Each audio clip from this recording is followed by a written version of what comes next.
Throughout our 150-year history, the members of St. Luke's United Church of Christ have built on the foundation of their faith to grow the church and serve the community.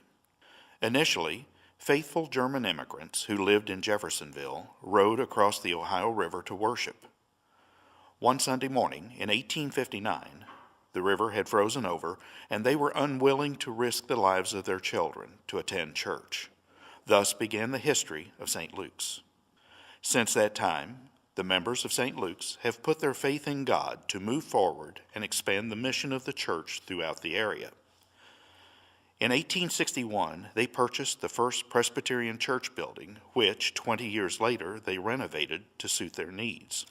When they outgrew that, they gave generously to construct our current building in 1915. About the same time, they began to worship in English to reach the next generation. After the devastating 1937 flood, everyone gave what they had: a couple of hogs, some sauerkraut, and cakes, and the sausage supper began. 60 years ago, St. Luke's members again gave sacrificially to their growing church, expanding the Sunday school and fellowship hall. The flood of August 2009 has now laid before us another challenge and another opportunity.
Now, as we embark on a new journey of faith, the Foundations Campaign, we once again look to our faith foundations. Just as our forebears placed their financial faith in God and built for the future, so should we. It is now our time to look forward and make the improvements necessary for our children and grandchildren so that they can use this building to worship and grow their faith just as we have. Why is this so important? The project itself is involved because we are not just fixing the basement, we are building for the future. The downstairs ministry center will feature a new welcome space and community ministry room and relocated church offices. The music room and the youth room will be combined into a multi-purpose area with movable walls to enable us to develop new ministries such as a teen club, or exercise classes, or room for support groups. The kitchen space will be tripled to better facilitate loaves and fishes, the sausage supper, and more. We will build a new nursery upstairs and upgrade our heating and air conditioning systems. All of these changes are designed to enhance the way that we serve our community, focus on tomorrow, and worship our God. We can imagine teens enjoying time in a safe and wholesome space, people of all ages in computer classes, children learning in flexible, open spaces, new church programs for all ages in a warm and welcoming environment that is pleasing and inviting to all.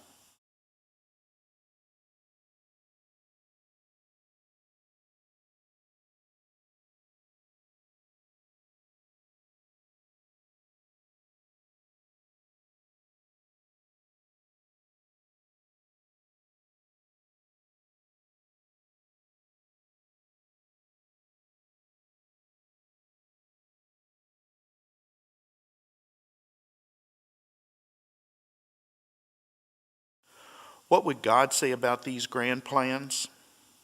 If we were doing this in order to be the largest or fanciest church in the area, God's attitude may be similar to Jesus when he chastised the Pharisees. but we are doing this to enhance our ministry to the community, like Loaves and Fishes, and Narcotics Anonymous, and the Knitters, and new ministries that we have not yet imagined. Now it is our time to build on the foundations of our faith and the physical foundations laid by our forebears. How can I give as much as I want to give?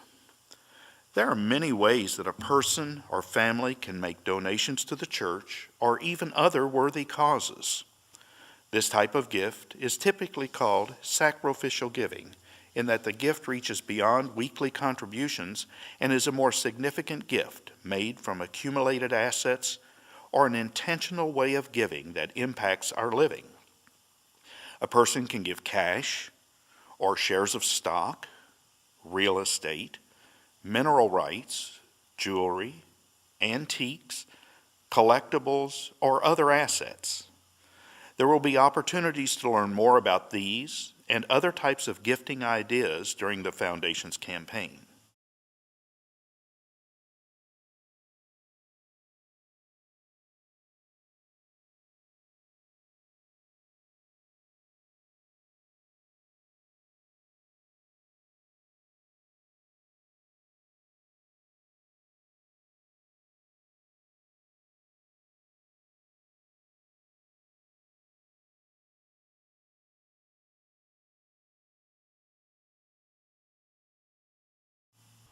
In 2 Corinthians, Paul commends the Macedonian people for giving as much as they were able, and even beyond their ability.